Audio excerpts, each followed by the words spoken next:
Oke. Bagaimana menurut Bapak dan Ibu setelah 2 hari ya, hari kemarin dan hari ini nih, sudah mulai mengakses LMS, bahkan ada yang rajin banget nih, Pak Peri udah dari hari apa tuh sudah menyelesaikan alur mulai dari dirinya gitu ya, sampai ke eksplorasi konsep. Tapi ada beberapa yang sampai tadi malam belum selesai gitu ya, sehingga saya harus japri-japri ke PP-nya untuk mengingatkan Bapak dan Ibu. Adakah kendala yang Bapak Ibu alami pada saat mengerjakan LMS Bapak dan Ibu? Sehingga ada hal yang belum selesai hingga tadi malam? Ada yang dijapri? Oke, Bu Melita sudah mau ngomong nih. Suaranya Bu Melita nggak kedengeran tapi. Oke, mungkin karena pakai headset ya. Suara Bu Melita nggak masuk, Bu Mel. Apakah yang lain mendengar suara Bu Melita? Tidak, Bu, tidak dengar. Tidak, Bu. Tidak dengar, Bu. Mikrofonnya bermasalah. Mungkin karena pakai headset, Bu Melita, ya. Mungkin dicabut Coba aja, Bu Melita, headsetnya. Cabut aja headsetnya, Bu Melita. Halo.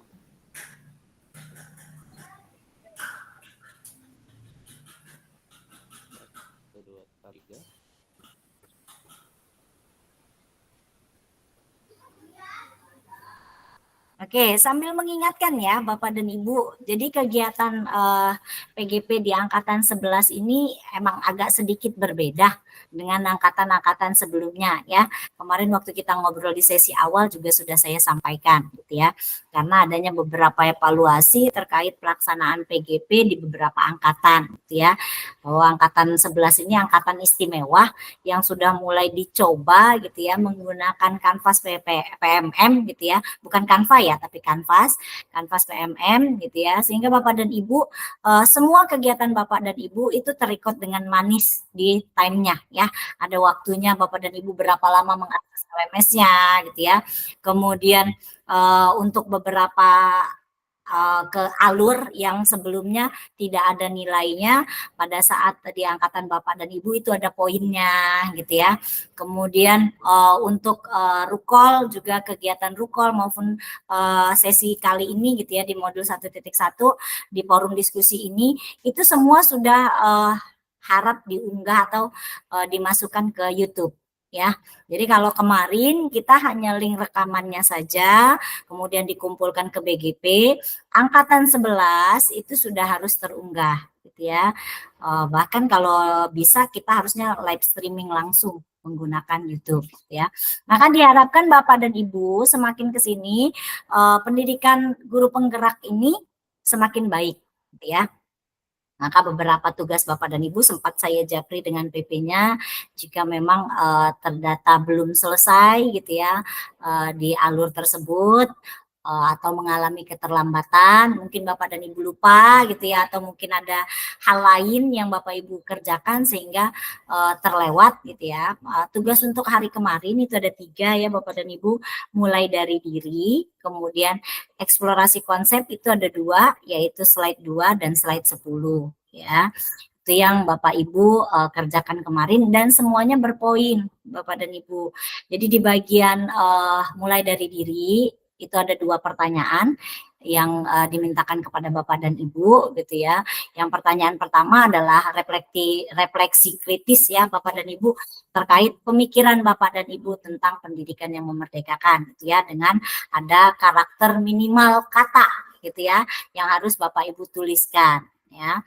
Kemudian yang kedua diminta untuk menyampaikan harapan dan cita-cita Bapak dan Ibu setelah mempelajari modul 1.1 ini. Nah, di situ kan ada minimal kata ya. Jadi Bapak dan Ibu mohon nanti pada saat mengerjakan tugas itu dibaca dengan baik perintah yang dimintakan gitu ya.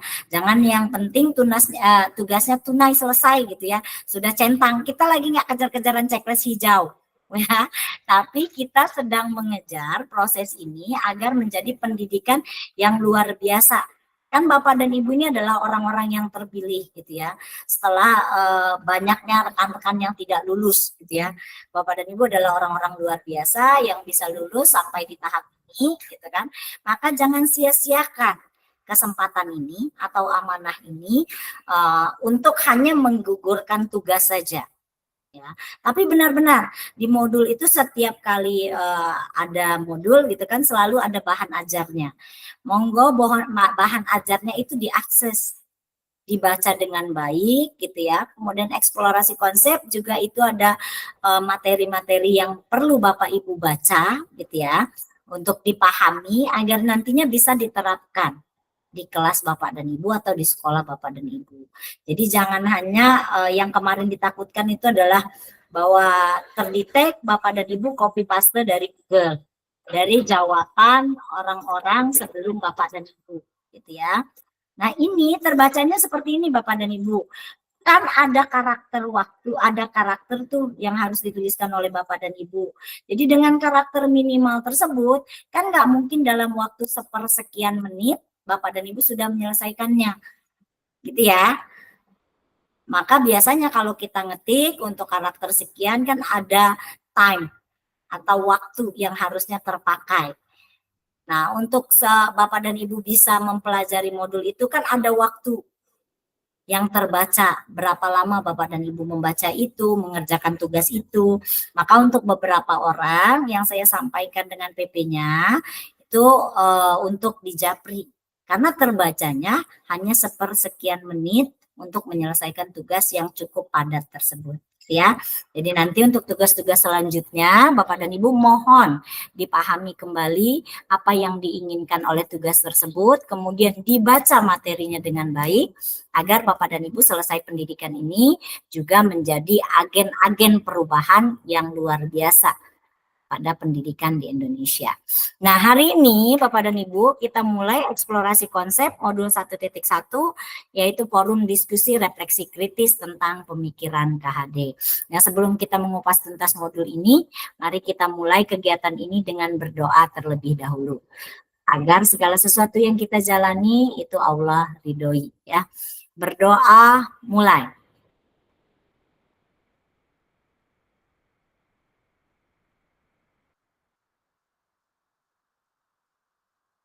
Berdoa selesai.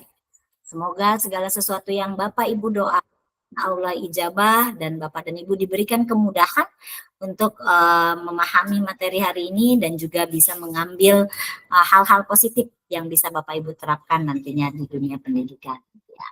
Baik Bapak dan Ibu, eksplorasi konsep modul 1.1 ini agak sedikit berbeda untuk modul 1.1 ini ya. Ini istimewa. Seyogianya dalam satu modul itu biasanya hanya 3 kali ya, 3 kali kita berjumpa secara tatap virtual seperti ini, yaitu di ruang kolaborasi 1, ruang kolaborasi 2, dan juga elaborasi pemahaman bersama instruktur. Hanya untuk modul 1.1 ini forum diskusinya dimulai dengan virtual ya, seperti ini, yaitu nanti kita akan berdiskusi membahas tentang pemikiran Ki Hajar Dewantara. Nah, ini perkenalan singkat saya kemarin, Bapak dan Ibu yang kemarin menyimak. Ini nama lengkap saya adalah Novi Niarti, gitu ya. Bapak dan Ibu bisa panggil saya Bu Novi atau Bu Niarti, atau saya juga kadang dipanggil dengan akronim nama saya atau Bu NN, ya. Itu biasanya kadang-kadang teman-teman memanggil dengan sebutan itu. Ini beberapa tugas saya, Bapak dan Ibu, yang saat ini saya jalani, ya, atau yang pernah saya jalani. Ya, oke. Lanjutkan untuk identitas modul kita, Bapak dan Ibu. Oke, ini kita sudah satu orang lagi yang belum hadir ya. Oke, karena seyogianya kita 14 dengan saya. Oh enggak, 36. Iya, satu orang lagi ya. Ini CGP-nya Bu Herlis atau CGP-nya Bu Nina nih yang belum hadir. Oke, untuk modul yang saat ini kita pelajari adalah paket modul 1. Paket modul 1 ini terdiri dari 4 submodul, yaitu 1.1, 1.2, 1.3, dan 1.4. Modul 1.1 itu akan membahas tentang refleksi filosofi pendidikan Indonesia menurut Ki Hajar Dewantara. Sesi pembelajaran kita kali ini yaitu forum diskusi refleksi kritis tentang pemikiran Ki Hajar Dewantara di ruang diskusi virtual.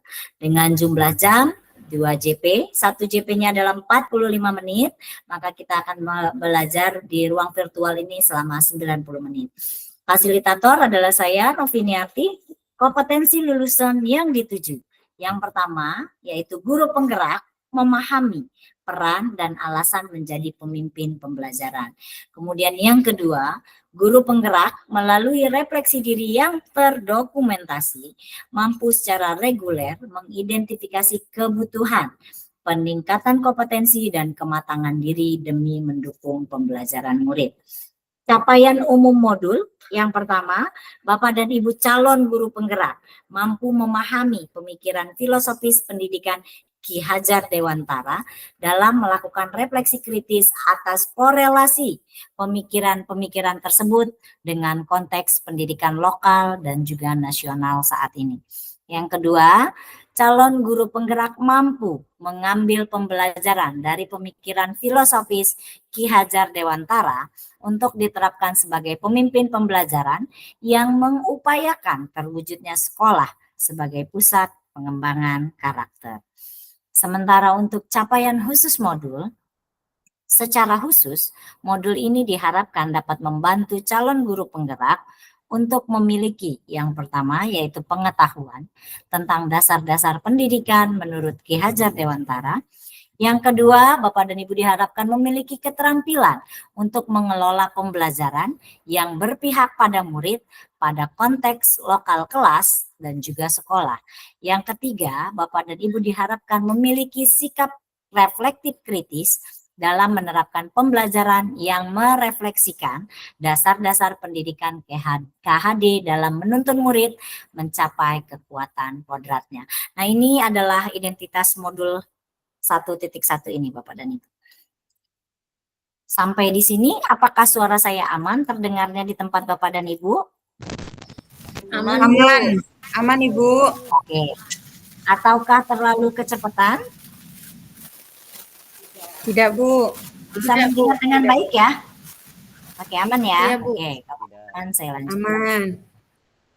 Untuk alur belajar modul 1.1 ini kita menggunakan alur Merdeka ya, di mana M adalah mulai dari diri. Kemarin Bapak dan Ibu dimulai dari diri ini menjawab 2 pertanyaan ya. Di pertanyaan yang pertama itu ada 3 pertanyaan juga yang membuat refleksi diri tentang pemikiran Ki Hajar Dewantara ya. Kemudian alur yang kedua di eksplorasi konsep itu ada 11 slide di mana pembuka sampai penutup ya. Di mana Bapak dan Ibu memahami pemikiran Ki Hajar Dewantara mengenai tujuan dan juga asas pendidikan. Kemudian yang kedua, Bapak dan Ibu menganalisis konsep-konsep pemikiran KHD berdasarkan pengalaman pembelajaran yang berpihak pada murid. Nah, nanti di alur R, ruang kolaborasi, Bapak dan Ibu akan berdiskusi kelompok untuk kenali nilai-nilai luhur kearifan budaya daerah asal yang relevan menjadi penguatan karakter murid sebagai individu sekaligus sebagai anggota masyarakat. Kemudian Bapak dan Ibu juga akan mempresentasikan hasil diskusi kelompoknya. Alur D, demonstrasi kontekstual, nantinya Bapak dan Ibu akan mendesain strategi dalam mewujudkan pemikiran KHD, yaitu pendidikan yang berpihak pada murid. Kemudian alur E, elaborasi pemahaman, di mana Bapak dan Ibu akan menuangkan berbagai pertanyaan mengenai materi refleksi filosofis pendidikan Ki Hajar Dewantara yang nantinya akan dibahas secara mendalam bersama instruktur modul 1.1. Kemudian alur K, koneksi antar materi, nantinya Bapak dan Ibu akan diminta membuat kesimpulan dan refleksi pengetahuan serta pengalaman baru yang dipelajari dari pemikiran Ki Hajar Dewantara. Kemudian A, yaitu aksi nyata, Bapak dan Ibu akan mendokumentasikan kontribusi aksi nyata terhadap penerapan pemikiran Ki Hajar Dewantara di kelas dan sekolah. Oke, ini adalah alur belajar kita nih. Boleh berbagi dulu Bapak dan Ibu untuk alur M deh. Seperti apa nih pengalaman Bapak dan Ibu nih dimulai dari diri kemarin? Boleh kita berbagi?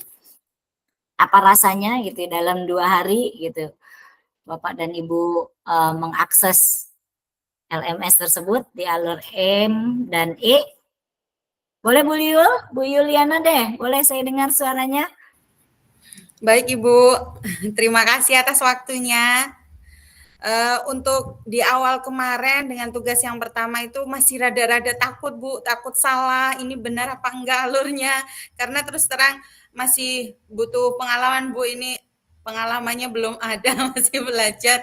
Jadi takut ini, takut itu. Lebih sering bertanya juga Bu sama PP, karena takut salah aja. Tapi alhamdulillah semuanya sudah bisa berjalan, tugas-tugasnya udah bisa dikerjakan. Oke, terima kasih. Saya pengen dengar suara Bu Setia deh. Yo, pengalaman Bu Setia nih. Assalamualaikum warahmatullahi wabarakatuh. Waalaikumsalam warahmatullahi wabarakatuh. Ya, terima kasih atas waktunya Ibu. Jujur, saya memang ini yang pertama ya Bu. Kemudian saya memang untuk IT masih dalam proses pembelajaran. Artinya saya itu masih gupuh Bu, masih takut, masih apa. Jadi saya selalu WA ke teman-teman, ke PP-nya juga. Tapi insya Allah saya bisa Bu lewati semuanya meskipun yang di esai itu saya kelebihan waktu terus Bun. Kelebihan waktu harusnya 45 menit, saya di situ 54. Karena saya memang betul-betul menjawab itu sesuai dengan apa yang saya pikirkan Bun. Jadi memang kayaknya agak lama ya Bun ya mikirnya. Jadi kelewatan. Nah itu gimana itu Bun? Waktu 45 tapi saya 54 kalau nggak salah Bun. Oke, baik. Ini pertanyaannya menarik ya dari Bu Setia. Bu, saya kelebihan waktu gitu. Kalau orang kekurangan waktu, saya kelebihan waktu gitu ya. Oke, baik Iya, Bapak Bu. dan Ibu. Waktu di situ itu menentukan artinya harusnya Bapak dan Ibu mempelajari itu dalam sekian JP gitu ya atau sekian menit gitu ya. Tapi kalau misalnya belum mantap pemahaman Bapak dan Ibu ya boleh diulang berkali-kali gitu ya. Yang enggak boleh itu kalau kurang. Kalau kurang, ini jadi pertanyaan, ada apa gitu loh Bapak dan Ibu, kok bisa menyelesaikan materi ini, sementara arahan dari pusat itu kan minimal 45 menit tuh misalnya, 1 JP gitu ya, tapi Bapak dan Ibu bisa menyelesaikannya dalam waktu hanya kurang dari 45 menit gitu loh. Ini Bapak dan Ibu artinya ini ada 2 hal, Bapak dan Ibu tidak mempelajarinya dengan seksama, ya, yang terjadi dalam pemikiran sistem gitu ya. Bapak dan Ibu tidak mempelajarinya dengan saksama atau Bapak dan Ibu hanya copy paste gitu ya dari tugas orang lain sehingga bukan tugas dari Bapak dan Ibu yang terbaca dari sistem gitu ya. Makanya kalau saya baca timenya gitu ya, ada yang bahkan sampai 2 jam mengerjakannya gitu.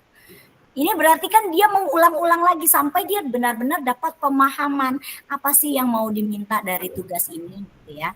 Apa sih yang sebenarnya pengen digali lebih dalam dari ini gitu ya. Karena kan kadang ada beberapa tipe pembelajar itu kan berbeda-beda ya. Ada yang sekali baca sudah langsung oke, oh ini arahnya ke sini. Atau mungkin sudah ada yang belajar sebelumnya gitu. Ini pasti arahnya ke sini. Kan. Tapi ada beberapa orang yang harus mengulang berkali-kali untuk sampai dapat pemahaman yang menurut mereka bahwa ini loh sebenarnya yang diminta dari tugas ini gitu ya. Jadi enggak apa-apa kalau kelebihan waktu yang enggak boleh kelebihan waktu pada saat pretest dan post-test karena pasti tertutup otomatis gitu ya. Oh, iya. Kalau dia di bagian alur merdeka itu Bapak dan Ibu masih aman untuk mengaksesnya lebih dari JP yang diharapkan gitu ya. Malah Bapak dan Ibu kalau bisa memahaminya dengan baik itu malah sungguh luar biasa sehingga bisa diterapkan dengan baik gitu ya. Oke, terima kasih. Nah, Bapak dan Ibu, kita lanjut.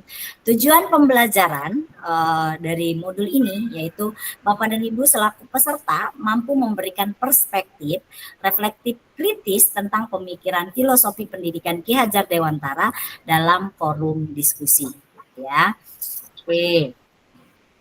Selanjutnya untuk agenda kita Bapak dan Ibu yaitu dimulai dari pembukaan, kemudian refleksi kritis CGP, kemudian kita akan diskusi dan juga tanya jawab, kemudian refleksi dan umpan balik, dan terakhir adalah penutup. Nah, selama 90 menit ke depan, ini adalah hal yang akan kita lalui, ya. Untuk usulan kesepakatan kelas agar posisi kesepakatan kelas kita berjalan dengan baik, ini beberapa hal yang saya usulkan. Sebentar, Bapak dan Ibu.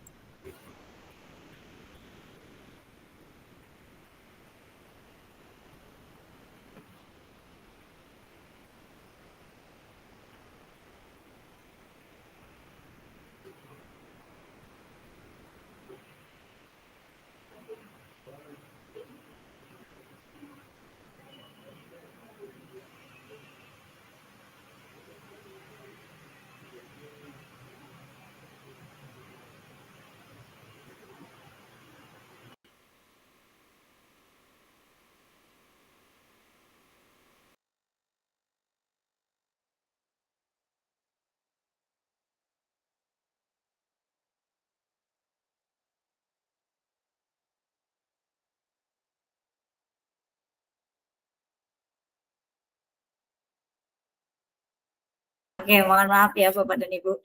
Oke, usulan kesepakatan kelas yang saya tawarkan, yang pertama Bapak dan Ibu diharapkan bisa membuka diri terhadap perbedaan dalam berpendapat, bertanya, dan juga berbagi pengalaman.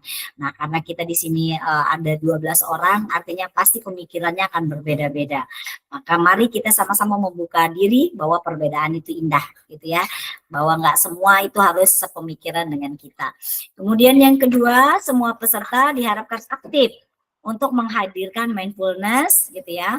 Nah, untuk keaktifan Bapak dan Ibu ini kan tadi seperti saya sampaikan ini terrecord dan nanti akan terunggah di YouTube ya Bapak dan Ibu. Jadi Bapak dan Ibu bisa menonton kembali nanti dan ini dipantau langsung oleh kementerian ya. Kemudian diharapkan jika Bapak dan Ibu tidak terkendala dengan signal maka harap open videonya ya sehingga wajah Bapak dan Ibu tampak ya bisa terlihat. Kemudian yang ketiga gunakan fitur raise hand bila hendak bertanya dan silakan berbicara setelah dipersilahkan. Yang keempat, semua peserta diharapkan berpartisipasi aktif dalam diskusi. Apabila sudah mendapatkan kesempatan bertanya dan berbagi pengalaman, maka berikan kesempatan yang sama untuk peserta lain. Kemudian yang selanjutnya, mari kita sama-sama menjaga kenyamanan proses pembelajaran agar menjadi kondusif dan bermakna dengan memantau mikrofonnya. Ya. Kemudian kita usahakan untuk konsisten dengan waktu, agar kita tidak molor terlalu lama gitu ya Bapak dan Ibu. Apakah ada usulan lain atau sepakat dengan ini? Sepakat Ibu. Oke, yang lain Mama? Sepakat Ibu. Ibu. Sepakat, kita akan lanjutkan sesi berikutnya. Nah, kita Bu Maya. Oke, lokasinya masih di tempat acara nikahan sepupu. Oh, oke. Ya Bu Maya, nanti kalau sempat masih tetap silakan buka kamera ya di sesi-sesi. Kalau enggak sempat nanti boleh sampaikan pendapat lewat kolom chat ya agar tetap terdata Bu Maya aktif ya. Oke, baik Bapak dan Ibu, untuk membuka kegiatan kali ini Bapak dan Ibu silahkan cari benda yang ada di sekitar Bapak dan Ibu, yaitu benda yang menurut Bapak dan Ibu punya kesan atau spesial untuk Bapak dan Ibu yang berhubungan dengan motivasi Bapak dan Ibu untuk ikut pendidikan guru penggerak. Nah, jadi silakan cari benda, saya akan berikan waktu Bapak dan Ibu untuk mencari benda yang ada di sekitar Bapak dan Ibu, ya, yang kira-kira memberikan kesan ataupun spesial untuk Bapak dan Ibu, yang jadi motivasi nih atau bisa menggambarkan Bapak dan Ibu untuk di proses pendidikan guru penggerak. Ya silakan Bu Herlis. Yuk. Oke, saya berikan waktu 1 menit untuk mencari. Benda apa ini Bu? Apa saja Bu Setia yang dekat dengan Bu Setia yang kira-kira bisa menggambarkan bahwa hal tersebut ibarat benda ini nih saya tertarik untuk ikut pendidikan guru penggerak untuk bla bla bla bla gitu ya.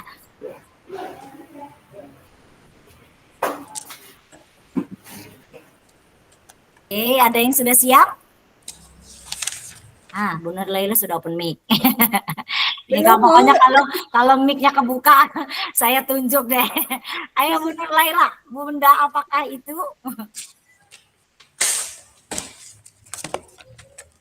Assalamualaikum warahmatullahi wabarakatuh. Waalaikumsalam warahmatullahi wabarakatuh.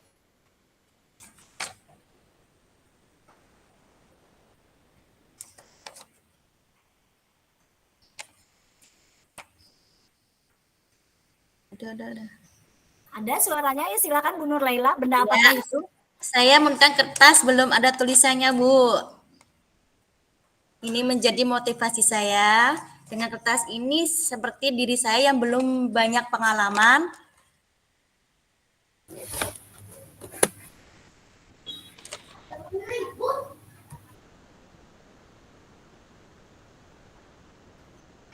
Hilang suaranya Bu Nur Laila.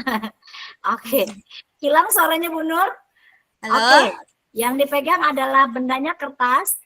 Kertas kosong, Bu. Nah, ini ibarat saya yang belum banyak pengalaman. Dengan mengikuti dengan pendidikan guru penggerak ini, saya ingin menambah banyak pengalaman dari pendidikan guru penggerak ini. Oke, cakep ya. Dengan Ya. kertas kosong. Oke, lanjut. Silakan Bu Dwi. Bu Dwi sudah reset. Ya, silakan. Assalamualaikum warahmatullahi wabarakatuh. Waalaikumsalam. Saya Dwi Iswantri dari SDN 2 Baliagung, Ibu. Ini benda yang saya pegang adalah laptop Ibu yang ada di samping saya. Jadi Ibu, dengan benda ini saya ingin terus menggali kompetensi diri saya agar saya nantinya bisa mengajarkan anak didik saya gitu Ibu untuk lebih mendalami IT gitu Ibu.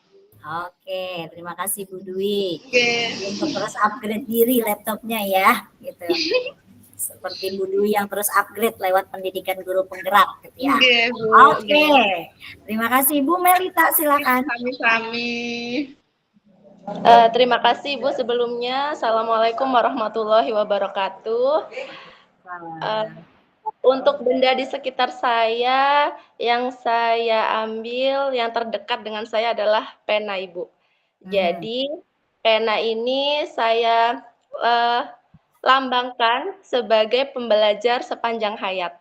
Jadi motivasi saya untuk mengikuti pendidikan guru penggerak ini adalah untuk belajar saya dari ketidaktahuan saya berharap menjadi tahu, ketidakbisaan saya berharap menjadi bisa, kemudian mengupgrade kemampuan saya, menambah pengalaman saya, menambah wawasan saya, mengambil semua yang positif-positif untuk diri saya dan semoga bisa ditularkan untuk orang-orang di sekitar saya, termasuk warga sekolah yang seluruhnya yang ada di sekolah. Jadi saya sangat berharap dengan mengikuti pendidikan guru penggerak ini saya bisa lebih baik lagi, lebih berpengetahuan dan yang lain-lainnya Bu, yang positif seperti itu. Terima kasih Bu Melita, cakep nih ya. Oke, kita lanjut ke Bu Setia. Silakan Bu Setia.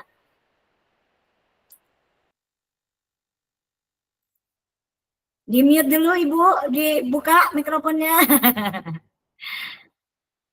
Iya, Ibu, di sini saya ada botol yang isinya hanya 1/4 bagiannya, Ibu. Artinya saya menggambarkan diri saya seperti botol ini. Pengetahuan saya hanya sedikit sekali tentang filosofi Ki Hajar Dewantara untuk pembelajaran CGP ini. Dan dalam program pendidikan selama 6 bulan ke depan, harapan saya adalah botol itu akan terisi penuh dengan semua hal-hal baik. Nanti ke depannya saya bisa menerapkan untuk pendidikan di sekolah saya pada khususnya dan pendidikan nasional pada umumnya. Saya ingin memperbaiki diri saya, menggali potensi diri saya, dan berusaha semaksimal mungkin untuk mengikuti kegiatan ini dengan baik sehingga nanti akan saya rasakan manfaatnya untuk diri saya dan lingkungan saya. Itu Bu, terima kasih dari Oke, saya. terima kasih Bu Setia, cakep nih botol yang 1/4 gitu ya. Masih ada 3/4 yang harus saya isikan supaya dia Iya penuh Bu, ya. iya benar Bu. Oke, lanjut kita ke Bu Aprilia, silakan yang tadi sudah resen. Iya, Assalamualaikum warahmatullahi wabarakatuh. Waalaikumsalam warahmatullahi wabarakatuh. Ya, sebelumnya saya mau bercerita sedikit ya Bu. Mungkin saya mengisi LMS memang terburu-buru karena apa ya Bu? Sebenarnya problem dari diri sendiri karena kepala sekolah saya naik haji dan SPT beliau dimandatkan ke saya. Jadi begitu banyak pekerjaan yang harus saya selesaikan. Jadi uber-uberan di mana juga saya punya baby yang sudah aktif-aktifnya, kemarin juga lagi sakit Ibu. Jadi itu pengalaman saya kemarin pengisian LMS, mungkin kedepannya nanti saya perbaiki Ibu. Kemudian di sini saya memegang tas Ibu, tas saya yang cukup besar ya. Saya mengibarkan saya seperti tas ini, di mana tas ini juga bisa menampung berbagai macam ilmu yang bisa saya dapatkan nanti selama kurang lebih 6 bulan di pendidikan guru penggerak.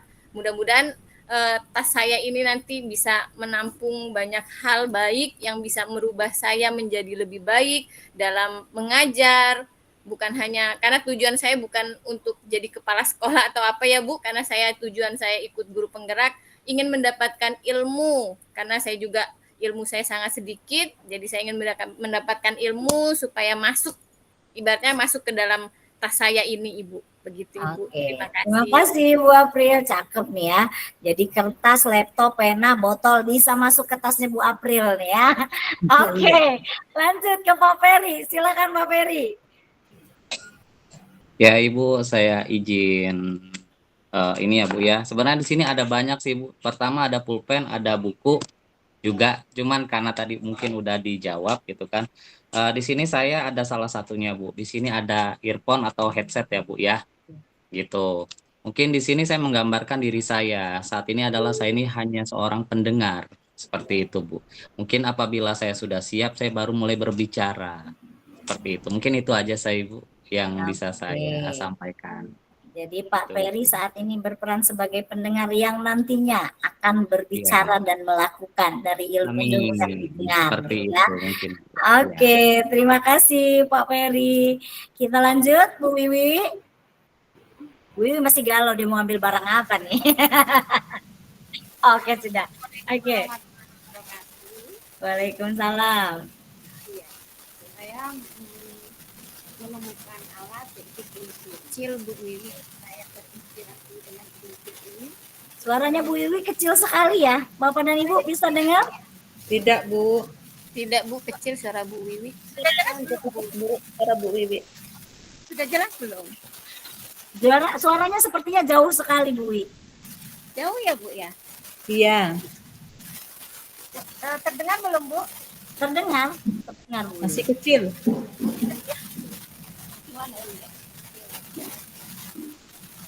Ini memang laptopnya Bu yang agak error.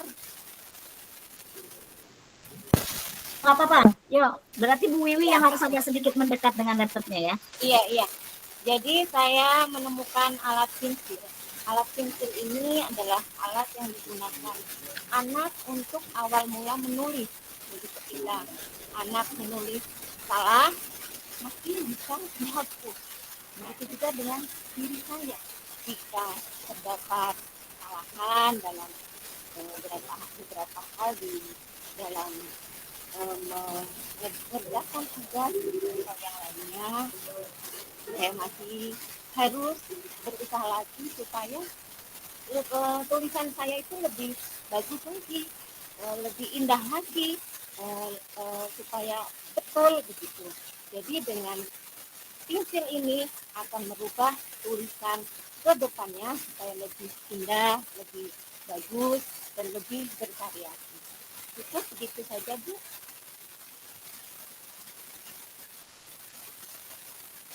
Cukup Bu.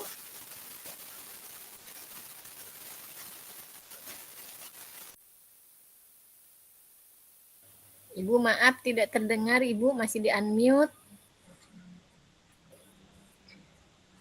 Oke, baik. Jadi menurut Bu Wiwi ya, bahwa langkah pertama saat kita belajar menulis adalah dengan pensil gitu ya. Dan kemampuan itu akan terus terasah jika kita terus berlatih, dan salah satu motivasi Bu Wiwi untuk mengikuti kegiatan ini gitu ya. Oke, kita lanjut Bu Ratna. Boleh dengar suara Bu Ratna? Iya Ibu. Assalamualaikum warahmatullahi wabarakatuh. Waalaikumsalam warahmatullahi wabarakatuh. Sebelumnya di sini saya akan memilih pulpen dan buku. Ada kisah Bu, kenapa saya akhirnya memilih buku dan pulpen. Jadi di awal perjuangan saya mendaftar CGP itu saya sudah merasakan bagaimana sih perjuangannya. Yang pertama kita sudah melaksanakan esai ya Bu ya, kita mengerjakan esai.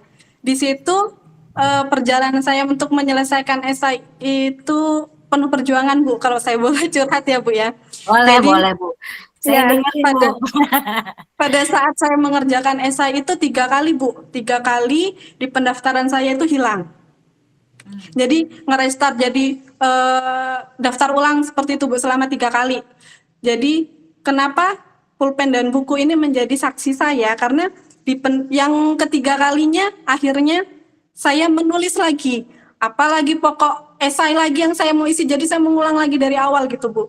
Nah di pulpen dan buku ini menjadi saksi perjuangan saya dari awal esai, terus wawancara, dan hingga hari ini. Jadi saya ingin melanjutkan perjuangan saya di CGP ini untuk mendapatkan ilmu, untuk mendapatkan pengetahuan yang lebih lagi agar bermanfaat bagi saya untuk kelak murid-murid saya, seperti itu Bu. Oke, terima kasih Bu Ratna, luar biasa Ya. perjuangannya ya. Oke, kita lanjut Bu Yul. Bu Yuliana, boleh berbagi benda apakah yang memberikan kesan?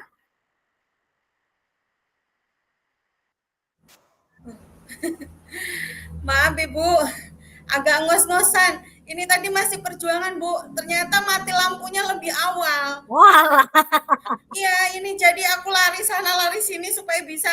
Tadi kan sempat keluar dari ini, terus ini masuk lagi tadi sempat terpental. nyari pinjaman sana sini, mati lampu. Aduh, jadi ketinggalan beberapa slide yang Ibu sampaikan. Mohon maaf Bu. Ya, silakan. Kira-kira Ya, benda maaf apakah yang karena mewakili? saya baru bergabung, jadi mohon diulang Bu pertanyaannya. Benda apa yang ada di sekitar Bu Yuliana yang memberikan kesan untuk Bu Yuliana dan itu bisa memotivasi Bu Yuliana mengikuti program guru penggerak? Benda yang ada di sekitar saya. Yang dekat aja, yang dekat Bu Yul. Apa kira-kira? Tadi HP, sudah ada kertas, laptop, pena, botol gitu ya, headset, pensil. Kalau benda yang ada di sekitar saya, motivasi saya itu HP Bu. Oke. Kenapa HP? Karena di HP itu kan kita bisa berkomunikasi dengan teman-teman. Awalnya saya ragu untuk mengikuti CGP ini. Karena saya ini kan punya anak kecil Bu, lagi umur 13 bulan. Jadi memang lagi benar-benar intensifnya sama saya. Saya dari CGP angkatan 10 itu udah diajak teman, cuma saya ragu. Karena ragunya itu karena saya masih punya anak kecil, tapi melalui HP itu teman terus mensupport saya bisa, ayo kamu pasti bisa gitu katanya. Terus akhirnya melalui di situ komunikasi lewat HP itu mereka memberi motivasi, mereka memberi semangat. Nah akhirnya saya mendaftar mengikuti CGP di angkatan 11 ini. Oke, terima Dan kasih. di sisi lain kalau untuk siswa sendiri melalui HP saya bisa menemukan beberapa yang bisa saya gunakan untuk pembelajaran di kelas seperti misalnya pemilihan media atau yang lainnya, metode-metode supaya anak-anak itu nggak bosen. Kadang terus terang saya ini kan ngajar kelas 2 Bu, bukan kelas tinggi. Jadi anak-anaknya masih suka bermain. Terkadang anak-anak itu kan jenuh kalau di kelas rendah itu tanpa dibarengi dengan permainan. Seperti itu Bu. Oke, terima kasih Bu Yuliana. Jadi Ya, terima kasih. yang dipilih adalah HP ya. Tidak bisa Ya. kita bilang bahwa itu adalah satu hal yang paling penting banget. Bapak dan Ibu saya yakin lebih baik ketinggalan dompet daripada ketinggalan HP kalau saat ini ya. Iya, Bu. Benar. Ada saking pentingnya benda tersebut gitu ya. Ya. Makanya Diharapkan kalau mati Bapak- lampu bingung Bu. dan diharapkan Bapak dan Ibu nantinya akan seperti HP ya, dibutuhkan di berbagai segala suasana gitu ya. Bapak dan Ibu akan jadi seseorang yang nantinya dibutuhkan di tiap keadaan, tiap momen gitu ya. Dan orang akan mudah mendapatkan pembelajaran dari Bapak dan Ibu. Oke, saya boleh cek sound suara Bu Maya, apakah bisa bergabung? Karena Bu Maya sedang acara sepupunya ya. Oke, bisa bergabung? Gimana Bu, aman kedengeran? Aman? Aman? Berisik ya? Ya, ayo bisa bergabung Bu Maya, kira-kira benda apakah itu?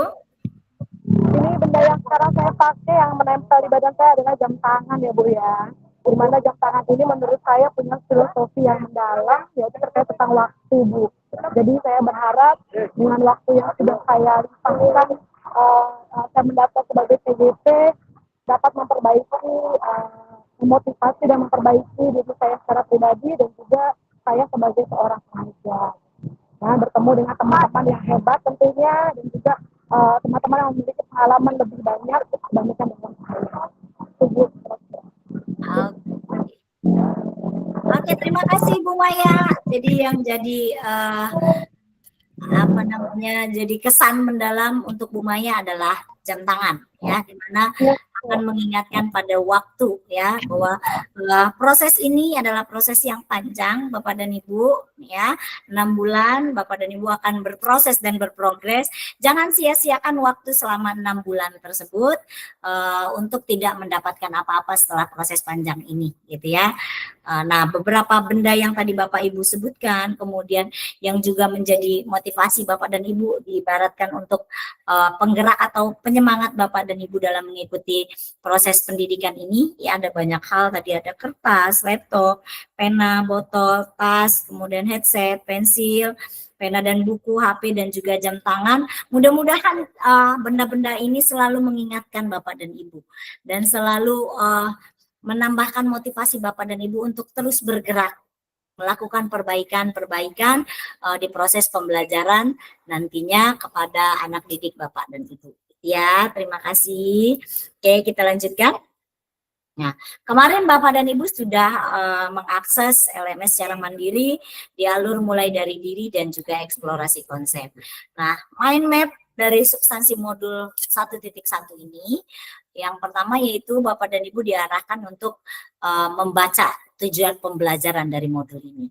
Yaitu setelah mempelajari modul ini, Bapak dan Ibu diharapkan memahami pemikiran Ki Hajar Dewantara mengenai tujuan dan juga asas pendidikan. Kemudian yang kedua, Bapak dan Ibu diharapkan mampu menganalisis konsep-konsep pemikiran KHD berdasarkan pengalaman pembelajaran yang berpihak pada murid. Kemudian setelah Bapak dan Ibu memahami tujuannya, Bapak dan Ibu mempelajari potret pendidikan Indonesia sejak zaman kolonial sampai masa kini. Jadi ada perbedaan dari proses-proses pembelajaran dari zaman dulu dengan zaman saat ini ya. Kemudian yang kedua, Bapak dan Ibu memahami kerangka pemikiran KHD yang terdiri dari 3 slide nih ya, Bapak dan Ibu, 3 dokumen gitu ya. Yaitu yang pertama adalah dasar-dasar pendidikan. Kemudian ada Montessori, Probel, dan juga Taman Anak. Kemudian yang ketiga ada pidato KHD ya. Kemudian Bapak dan Ibu juga mempelajari asas pendidikan menurut KHD, yaitu yang membedakan antara pendidikan dan pengajaran. Dan ini disampaikan panjang sekali oleh Pak Ferdian di alur mulai dari dirinya ya. Kemudian Bapak dan Ibu selanjutnya mempelajari interpretasi pemikiran KHD. Kemudian Bapak dan Ibu juga mempelajari cipta, rasa, karsa, dan karya, dan menghubungkannya dengan budi pekerti. Sebentar Bapak dan Ibu.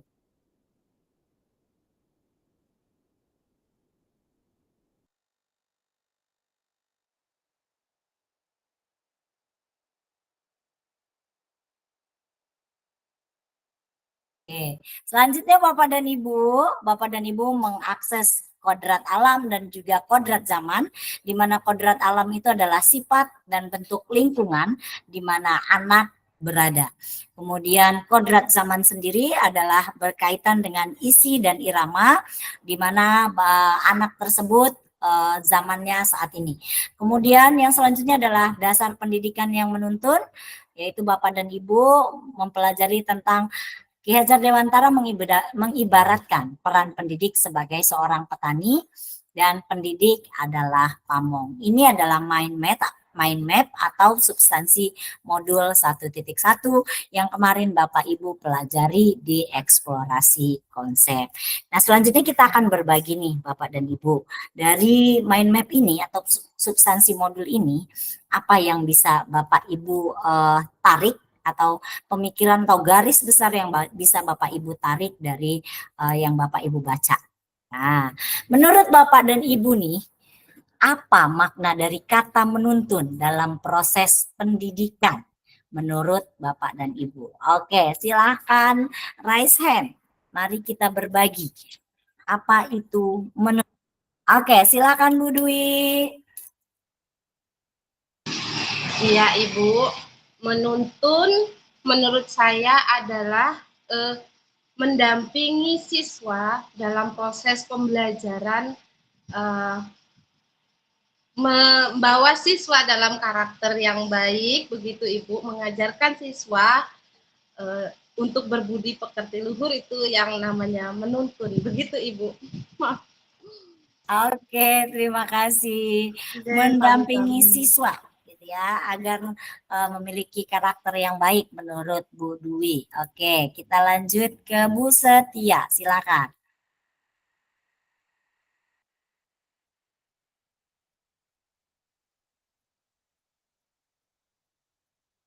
Di unmute Bu. Masih. Ibu, maaf.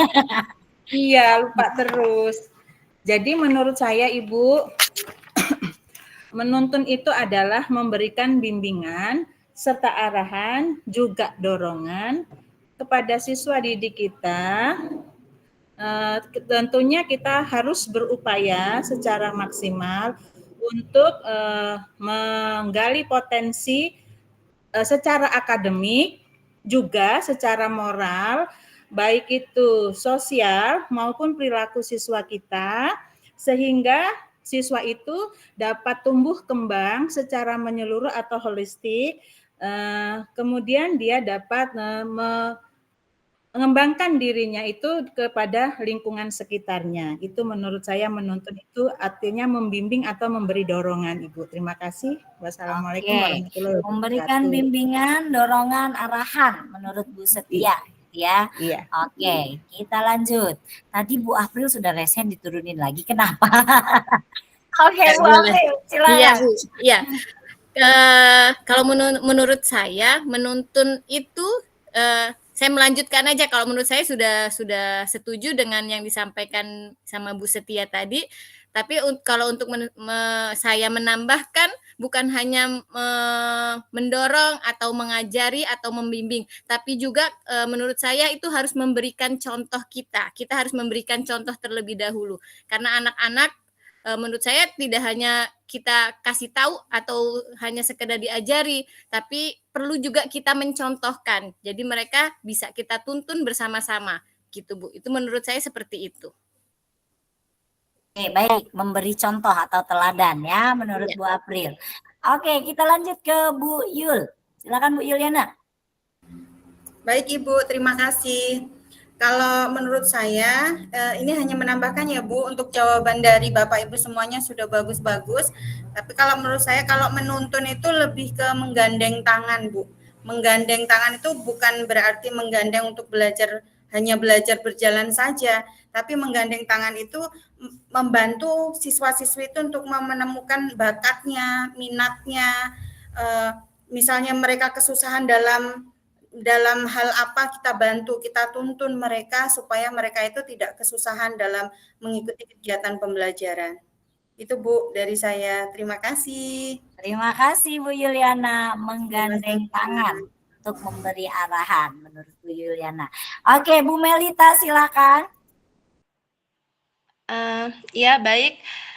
Menurut saya jawaban dari ibu-ibu hebat semuanya semuanya sudah setuju, Bu. Saya sependapat dengan yang disampaikan sebelumnya. Jadi menuntun menurut saya itu ya betul membimbing, mendorong, memberikan semangat, memotivasi dan sebagainya. Jadi menuntun jadi menemukan betul yang disampaikan Bu Yuliana tadi. Kita harus membantu peserta didik untuk menemukan segala potensi yang dimilikinya.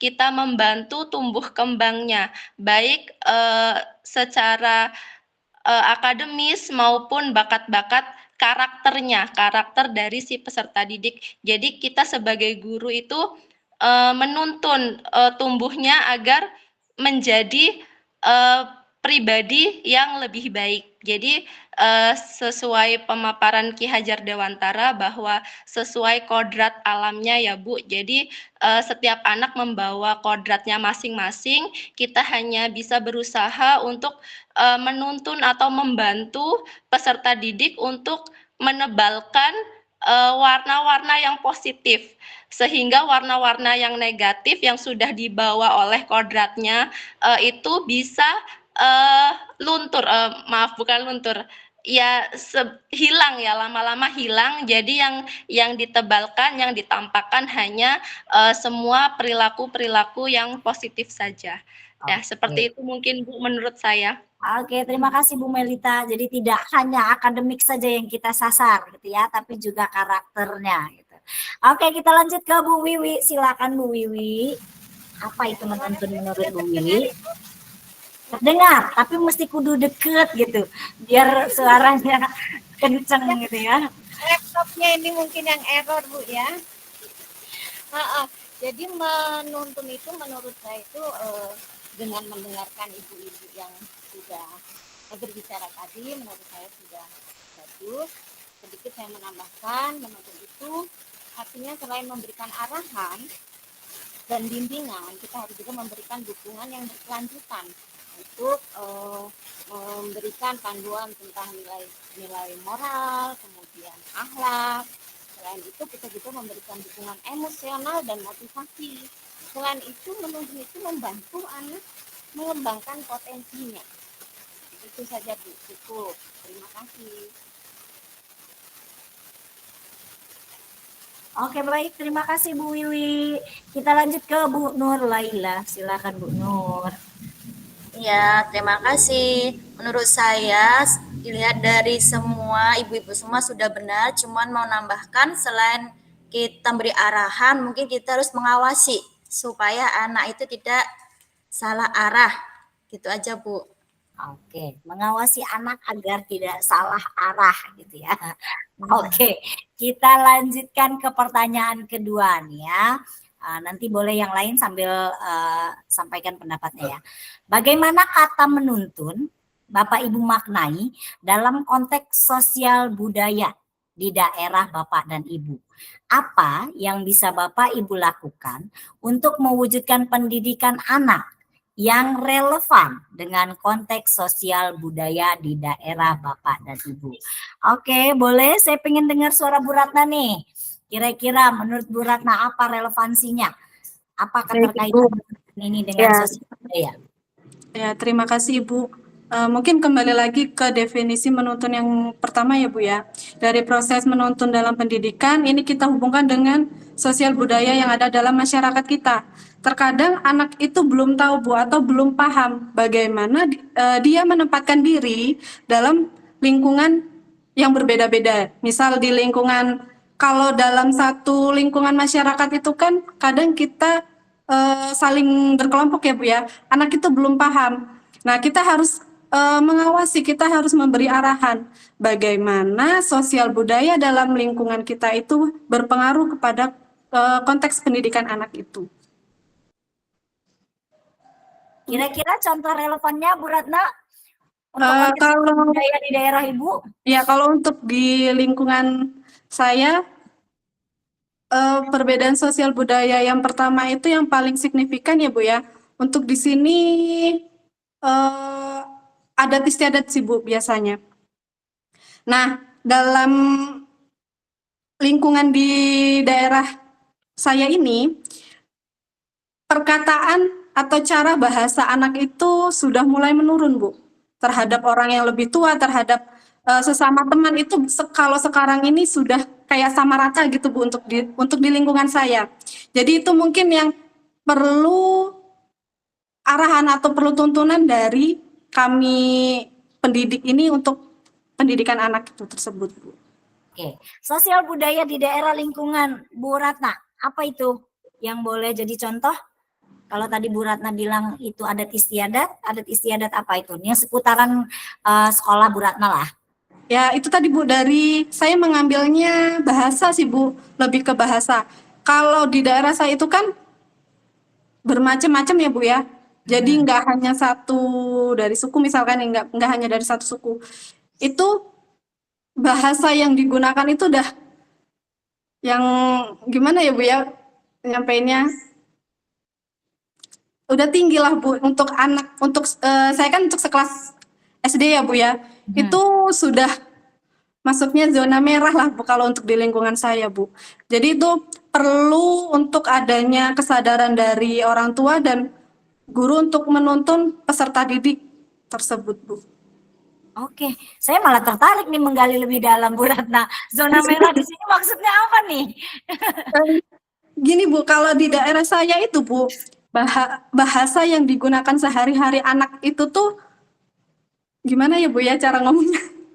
Sudah terkadang tidak bisa membedakan. Kasar. Iya, tidak bisa membedakan antara mana sama teman sama yang mana sama orang tua, seperti itu Bu. Oke, baik. Oke, kita lanjut deh. Saya pengen dengar suara Pak Peri. Boleh Pak Peri berbagi? Iya Ibu. Oke, di soal yang kedua.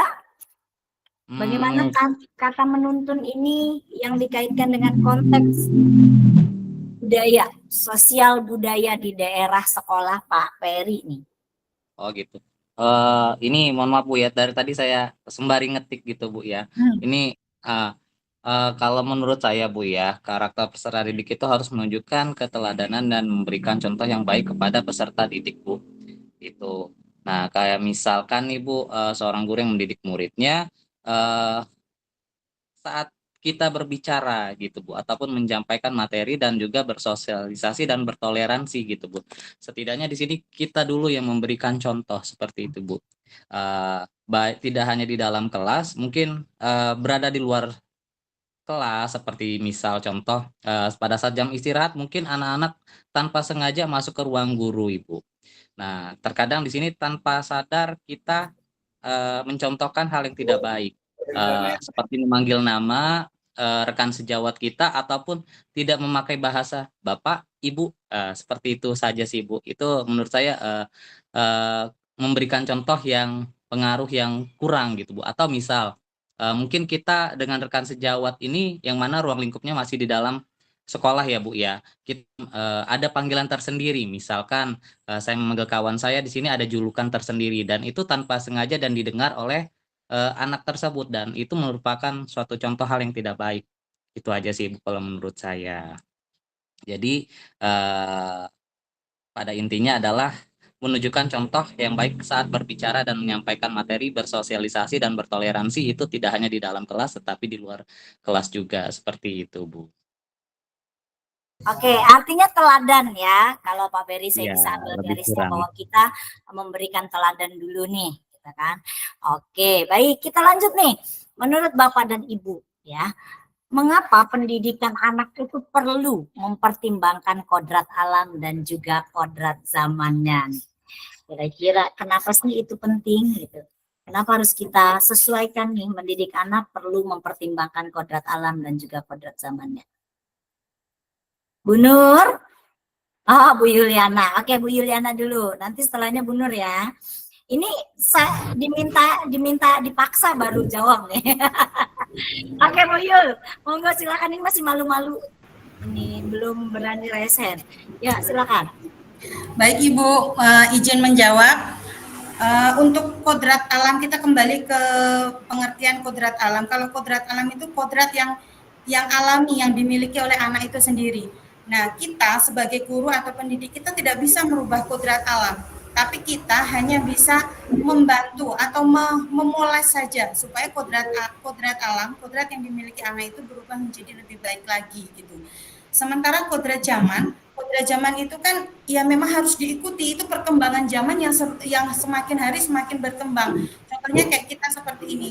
Zaman dulu mungkin tidak ada IT, tapi untuk sekarang karena kita harus mengikuti zaman, perubahan zaman, kita harus pandai IT, dan kita dulu handphone nggak begitu penting, tapi sekarang dengan adanya perubahan zaman kita tanpa HP semenit pun kita sudah bingung.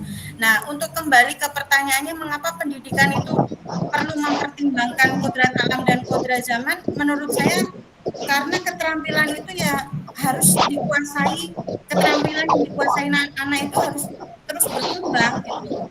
Sehingga pendidikan juga harus menciptakan siswa-siswi yang memiliki kemampuan sesuai zamannya. Itu menurut saya, Ibu. Oke, cakep nih jawaban Bu Yuliana, bahwa kita tuh nggak bisa merubah gitu kodrat alam seseorang gitu ya, seseorang anak. Kita tuh hanya akan menebalkan lakunya saja. Oke, kita lanjut. Bu Maya raise hand. Silakan Bu Maya, apakah aman suaranya? Iya, Bu, gimana? Aman, Bu? Aman, ya. Dengar ya. Ini saya mau bantu menambahkan, Bu ya. Tadi jawaban dari yang Ibu sebelumnya tadi sudah sangat bagus sekali, tapi dilihat dari tadi pertanyaannya, mengapa kita harus mempertimbangkan kodrat alam dan juga kodrat zaman, balik ke kata menuntun itu tadi, yang dalam artiannya kalau menurut saya pribadi menuntun itu dari ketika seseorang dituntun berarti dia belum memiliki pengetahuan yang cukup untuk membedakan mana yang benar dan mana yang salah. Dan itulah fungsi kita sebagai seorang pengajar untuk memfasilitasi peserta didik tersebut dengan cara menuntun tersebut. Kenapa ada Dewantara banyak menulis kata menuntun. Kemudian relevansinya untuk kodrat alam dan kodrat zaman itu tidak bisa dilepaskan. Kenapa? Karena itu kodrat alam adalah kodrat yang memang terbentuk secara alamiah di diri anak itu. Sehingga kodrat yang buruk harus dibenahi dan kodrat yang baik harus dipertahankan.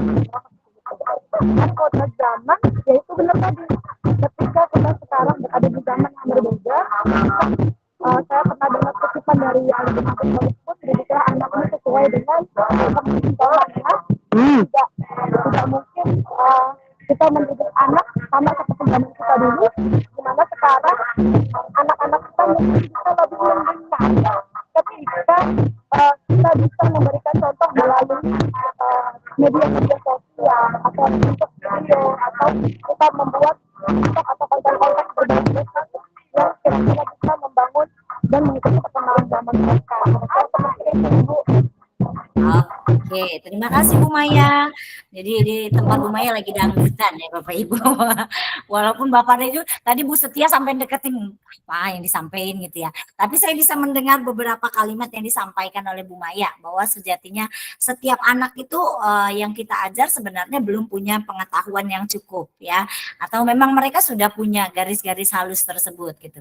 Kita sebagai guru itu diharapkan dapat mengoptimalkan gitu ya segala hal yang dimiliki anak tersebut gitu ya untuk bisa berkembang sesuai dengan kodrat alam dan kodrat zamannya, di mana kodrat zaman adalah hal yang saat ini akan dihadapi atau dihadapi oleh murid gitu kan, oleh anak, dan juga masa depannya seperti apa gitu ya, sehingga pembelajaran yang sesuai dengan zamannya itu sangat dibutuhkan.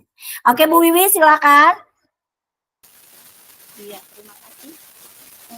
Pendidikan anak itu perlu mempertimbangkan kodrat alam agar sesuai dengan siswa manusia yang ingin belajar, bereksplorasi, berinteraksi sosial. Lebih kencang Bu Wiwi suaranya. Ya, dengar Ibu. Perhatikan kodrat zaman yang sangat penting. Karena apa? Kita harus menyesuaikan kurikulum dengan perkembangan teknologi, budaya, dan kehidupan sosial. Dengan kodrat alam dan kodrat zaman yang sudah disiapkan, maka anak-anak akan menghadapi tantangan di masa depan. Terima kasih.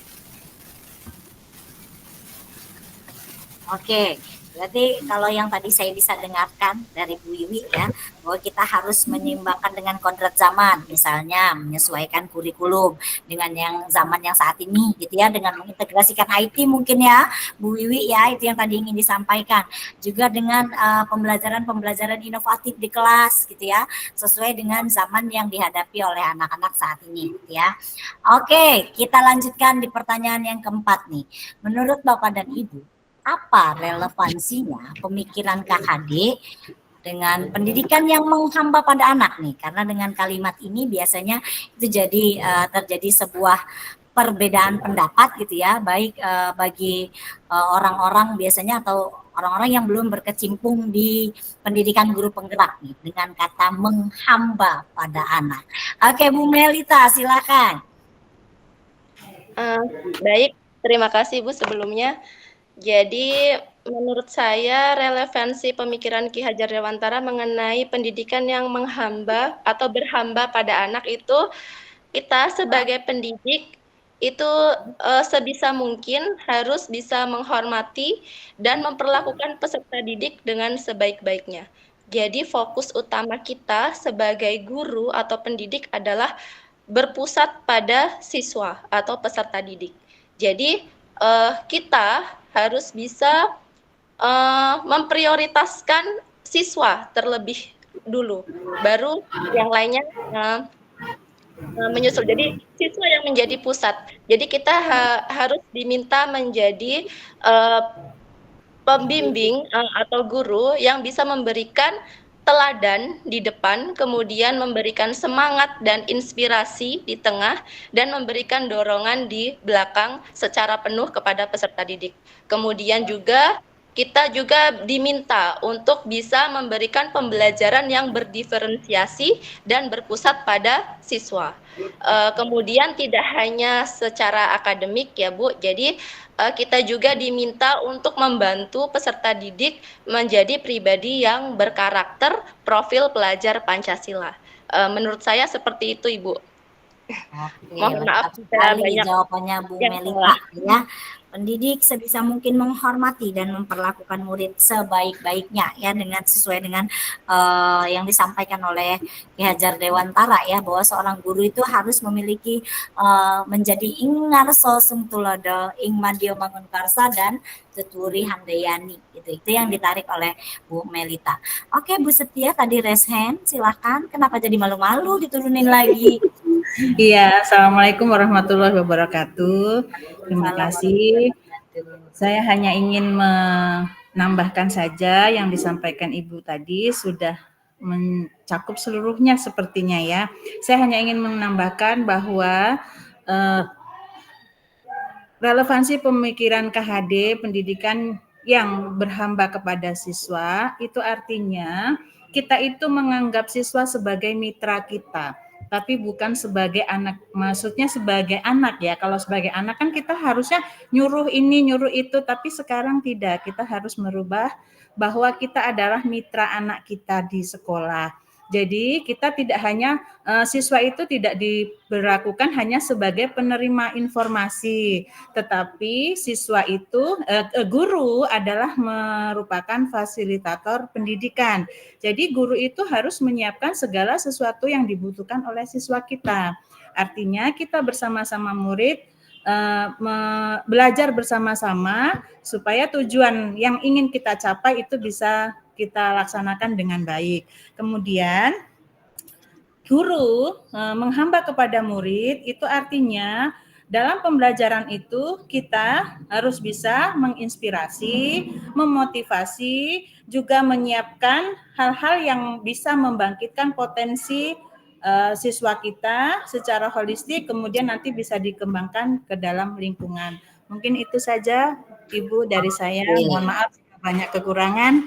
Saya akhiri. Terima kasih Bu Wassalamualaikum. Setia, luar biasa nih pendapatnya Bu Setia, bahwa siswa itu saat ini kita anggap adalah sebagai mitra, teman belajar ya, bukan hanya sebagai objek yang menerima pembelajaran ya. Banyak hal yang bisa kita lakukan untuk bisa saling berkolaborasi dalam pembelajaran bersama anak gitu. Itu yang tadi disampaikan oleh Bu Setia. Oke, boleh. Ini Bu Maya resen yang tadi atau akan berpendapat lagi ya?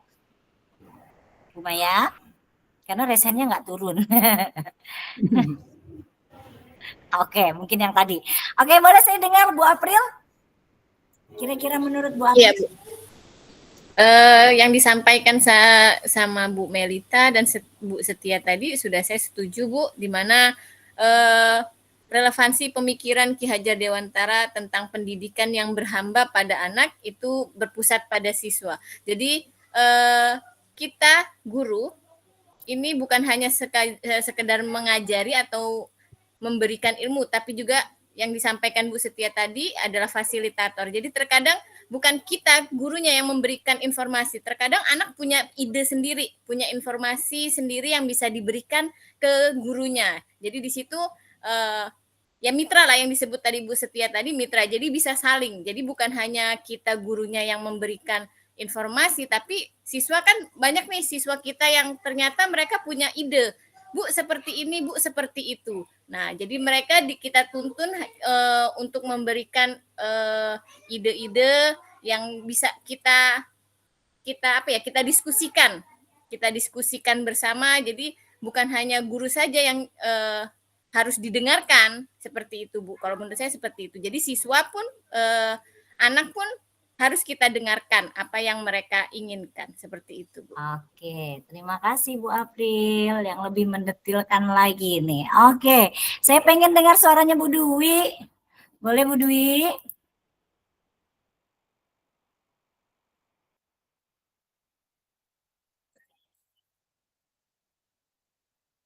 Apakah aman suara Bu Dwi? Bisa?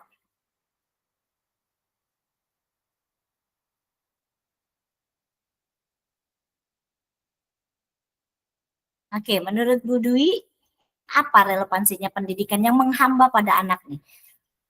Karena seringkali kita dengar menghamba pada anak. Iya, Ibu. Kalau menurut saya menghamba pada anak, saya setuju sekali dengan pendapat teman-teman semua kawan-kawan bahwa kita itu harus berpihak pada murid. Kita sebagai pendidik harus selalu memenuhi kebutuhan murid, Ibu, dalam pembelajaran, mendampingi murid.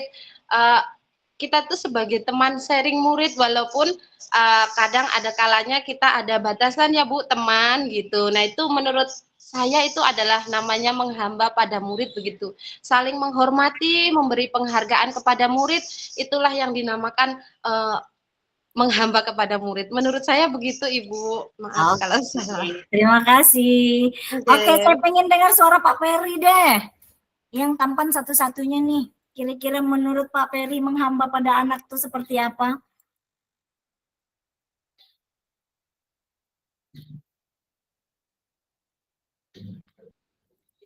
Boleh Pak Peri?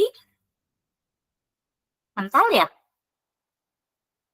Oke, Pak Peri sepertinya terpental. Oke, masuk lagi. Oke, Pak Peri aman?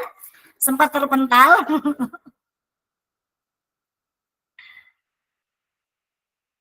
Oke, masih di mute Pak Peri. Sempat terpental tadi. Halo, iya Ibu. Menurut Pak Peri apa yang dimaksud dengan menghamba pada anak? Apa yang menghamba pada anak ya Bu ya? Oh gitu. Oke, ini saya jabarkan sedikit Ibu ya. Halo. Yap. Ibu maaf ini sinyal saya agak-agak ini Bu ya, maaf ya Bu ya. Boleh sambil matikan dulu kameranya enggak apa-apa Pak Peri. Ya, kalau saya sih di sini nih menerapkan pembelajaran yang berpusat pada anak Bu, dengan melalui pembelajaran berdiferensiasi gitu ya Bu ya. Nah, dan juga di sini nih yang mana kita mengajarkan anak untuk bertanggung jawab seperti itu dan kayak seperti apa ya?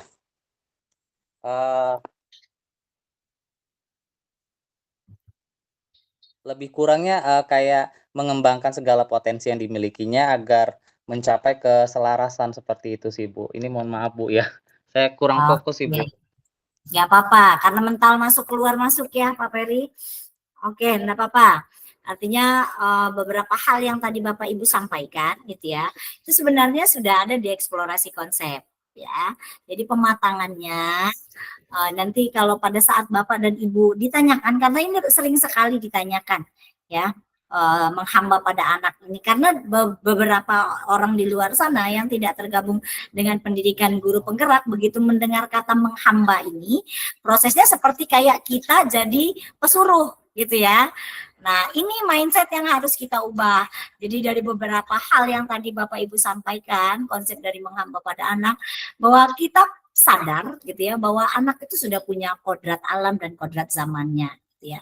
Tugas guru ini membimbing, menuntun dan mengarahkan gitu ya, memberikan pembelajaran yang berpihak pada murid, dan salah satunya disampaikan tadi oleh Pak Peri dengan pembelajaran berdiferensiasi gitu ya, bahwa setiap murid itu punya karakter sendiri gitu. Nah, itu perlu kita lakukan pembelajaran yang berbeda untuk mengakomodir kebutuhan murid tadi gitu ya.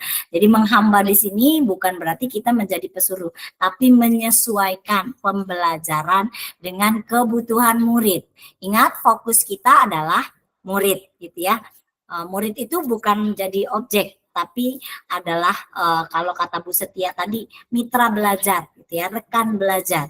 Sehingga mari berproses dan berprogres bersama untuk memajukan dunia pendidikan bersama murid gitu ya. Ya, silakan Pak Peri. Ini sudah mulai mati lampu ya. Pada jadwalnya jam 13 ya Bu Yul.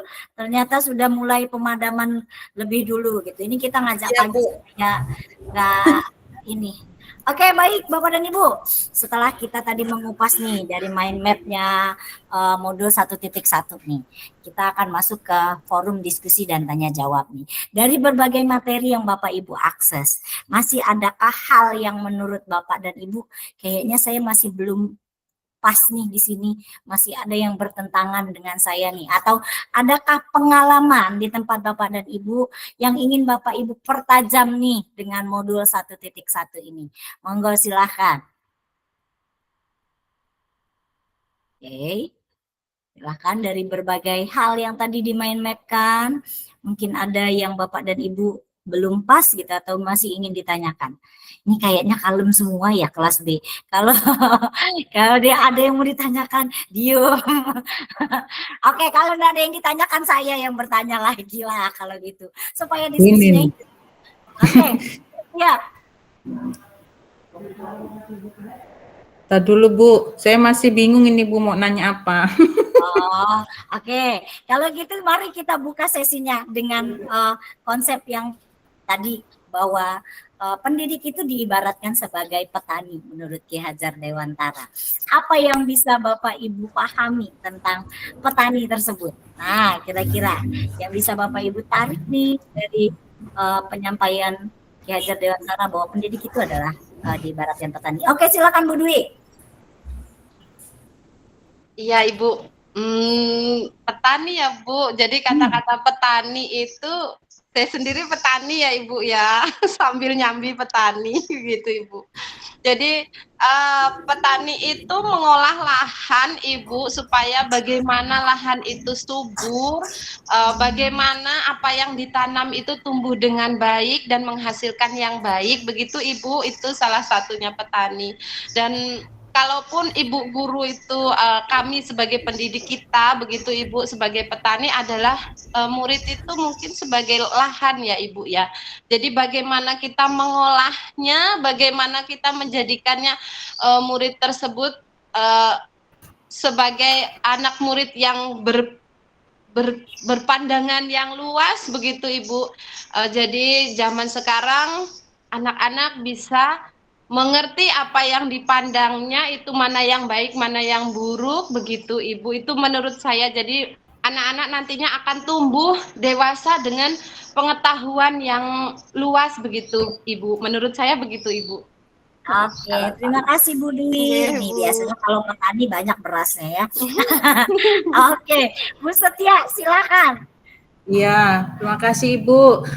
Setelah saya membaca modul tentang KHD, bahwa guru itu sebagai petani ya Ibu ya, menurut pemahaman saya, anak murid itu sesuai dengan pembelajaran diferensiasi berbeda. Jadi kita itu tanamkan sesuai dengan bakat dan minat anak-anak. Contoh, kita akan menanam padi. Jadi tugas kita dari mulai menanam bibit padi, memupuk, merawat, menyiram, kemudian padi itu tumbuh menjadi baik dan hasilnya akan baik. Artinya anak-anak itu kita fasilitasi sehingga mereka mampu menemukan bakat mereka masing-masing. Jadi tidak dipaksa, tidak boleh kita paksakan, oh kamu harus bisa nyanyi nak, oh kamu harus bisa nari, kamu harus bisa baca puisi. Artinya anak-anak itu memiliki potensi dan kelebihan masing-masing Bapak Ibu. Dan kita sebagai guru harus mampu mengarahkan supaya anak-anak itu muncul bakatnya, supaya mereka bisa meningkatkan kemampuannya, apa yang sebetulnya harus saya lakukan, apa yang saya miliki, apa kelebihan saya. Artinya nanti anak-anak itu punya rasa percaya diri, artinya gitu. Jadi petani itu dari mulai bibit yang kita tanam, murid itu kita ibaratkan bibit ya Ibu. Kalau lahan memang sudah kita siapkan. Jadi murid itu bibit itu kita tanam, kita rawat, kita pupuk, kita siram, pokoknya hingga sampai dia berbuah. Ya kalau padi hasilnya akan padi, nggak mungkin padi kan kita paksa jadi tumbuh jagung nih. Nah itu menurut saya. Jadi betul bahwa kita sebagai petani dalam pendidikan itu betul-betul harus menanamkan yang bersifat diferensiasi sesuai dengan bakat dan minat siswa. Jadi guru memang punya tugas yang lumayan berat ini Bu, menurut saya. Kebetulan saya belum mengikuti kurmer, saya masih di kelas 6 ini, masih K13, tapi di sekolah saya kan sudah melaksanakan semua. Jadi setidaknya saya ikut belajar lah Ibu, walaupun belum bisa menerapkan secara nyata di kelas. Tapi insya Allah dengan saya ikut pembelajaran CGP ini, ilmu-ilmu yang Bapak Ibu sampaikan akan saya serap dari Ibu Fasilitator, dari Ibu PP, kemudian saya akan berusaha mengembangkan itu di sekolah saya Ibu. Jadi begitulah prinsip petani itu ya Bu ya, jadi jangan dipaksa kalau kita nanam padi tumbuhnya jagung, nanam jagung harus tumbuh yang lain, begitu menurut saya Ibu. Terima kasih, mohon maaf kalau ada kesalahan. Terima kasih Bu Setia. Jadi murid itu berbeda dan perlu kita perlakukan dengan cara berbeda gitu ya, sesuai dengan gaya belajarnya, minatnya dan lain-lain. Itu yang disampaikan oleh Bu Setia tadi. Jadi kita jangan berharap ikan bisa terbang gitu ya, kecuali ikannya Indosiar gitu ya. Iya Ibu. Oke, kita lanjutkan. Bu Nur Laila, silakan. Tadi Bu Nur resen diturunin lagi, monggo. Menurut Bu Nur apa itu pendidik diibaratkan sebagai petani? Terima kasih Ibu. Petani itu ibarat emang seperti guru ya Bu. Dia kalau murid itu ibarat bibit. Kalau bibit itu ditanam di tanah yang subur, dia akan tumbuh dengan baik. Tapi kalau bibit itu ditanam dengan yang dangkal, kurang subur, bibit itu tidak akan tumbuh dengan baik. Seperti dengan murid. Murid seperti itu Bu. Kalau anak didik kita didik dengan baik sesuai dengan keinginannya, bakatnya, mungkin akan berhasil dengan baik tanpa ada paksaan. Tapi kalau siswa kita paksakan, kemungkinan jadi ya itu tadi kurang baik hasilnya, gitu Bu. Oke, jadi tugas kita menuntun bukan memaksa ya. Oke, bukan menuntut kalau kata Bu Nur Laila. Bu Wiwi, silakan Bu Wiwi. Ya, sudah terdengar Ibu? Terdengar, aman Bu. Iya. Ini sebelumnya cerita dulu Bu ya, cerita boleh tentang Bu. Pengalaman saya kemarin, saya kan mengajar di kelas 1. Ada salah satu siswa saya itu bisa membaca, bisa menulis, bisa menghitung. Tetapi jika disuruh menulis, itu nggak akan pernah mau. Jadi saya sudah mencoba berbagai macam cara, ternyata masih tidak mau juga. Artinya nggak kental dengan cara-cara saya itu. Sehingga bukan saya biarkan Bu, hanya saya suruh maju ke depan membaca. Kemudian saya suruh maju ke depan untuk menghitung, begitu saja. Jadi selama di kelas 1 itu anak tersebut saya hitung sepertinya untuk menulis itu perkiraan dalam 2 semester itu kurang lebihnya hanya 15 kali kayaknya Bu. Nah, itu pengalaman saya. Jadi tentang tadi guru seperti petani itu mempunyai lahan Bu ya. Jadi lahan itu bagus dan tidak diolah oleh petani. Nah ini saya termasuk gagal dalam mengolah lahan saya. Ini berkaitan dengan petani tersebut. Kegagalan saya itu apakah berdampak untuk kedepannya atau bagaimana?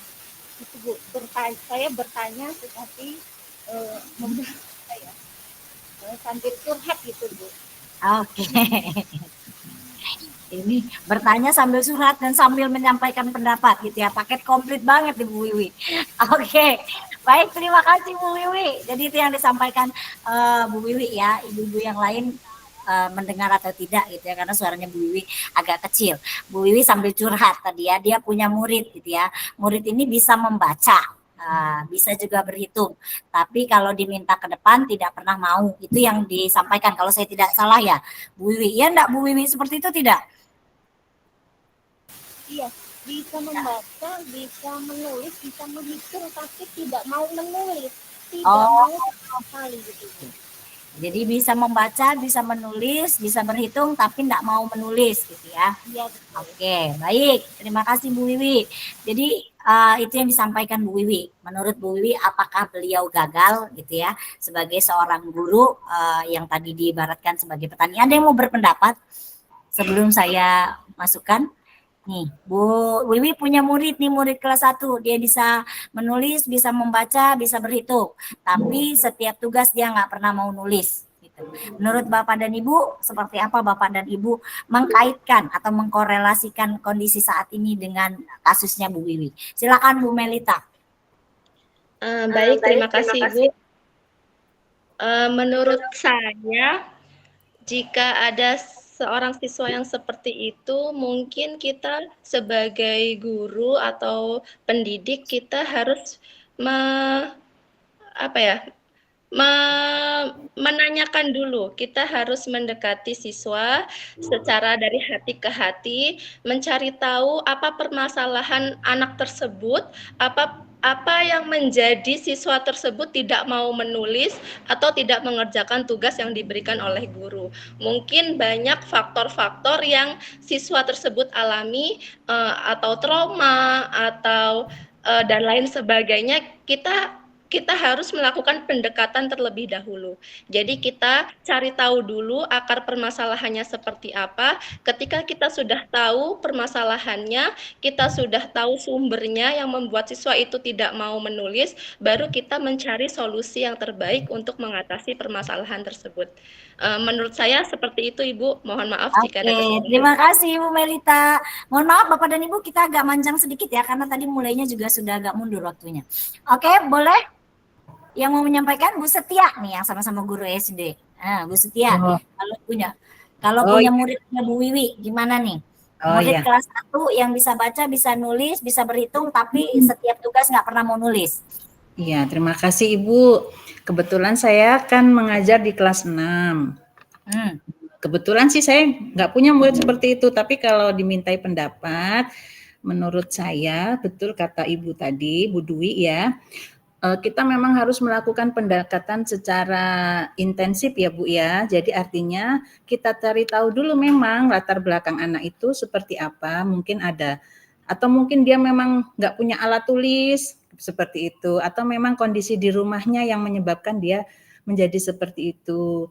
Ya betul sekali seperti Ibu tadi dibilang bahwa memang kita harus melaksanakan pendekatan. Itu mungkin yang memang harus ditanamkan pendekatan, kemudian kita harus memberi bimbingan dan arahan bahwa apa yang anak itu lakukan itu tidak baik. Jika itu terus-menerus dia lakukan, maka itu akan menjadi hal yang menyimpang gitu ya Ibu ya. Harusnya kan memang siswa itu mempunyai kewajiban untuk menulis atau apa seperti yang kita lakukan di dalam kelas lah sewajarnya. Jadi kita di samping memberikan pendampingan secara insentif, kita juga harus memberi pengarahan supaya anak itu mau berubah. Kemudian kita harus mendampingi terus sampai betul-betul dia bisa menyadari bahwa menulis itu penting untuk dirinya. Mungkin itu Ibu yang ingin saya sampaikan menurut saya. Mohon maaf jika memang kurang pas. Terima kasih. Oke, terima kasih Bu Setia berbaginya. Bu Ratna Resen, silakan Bu Ratna.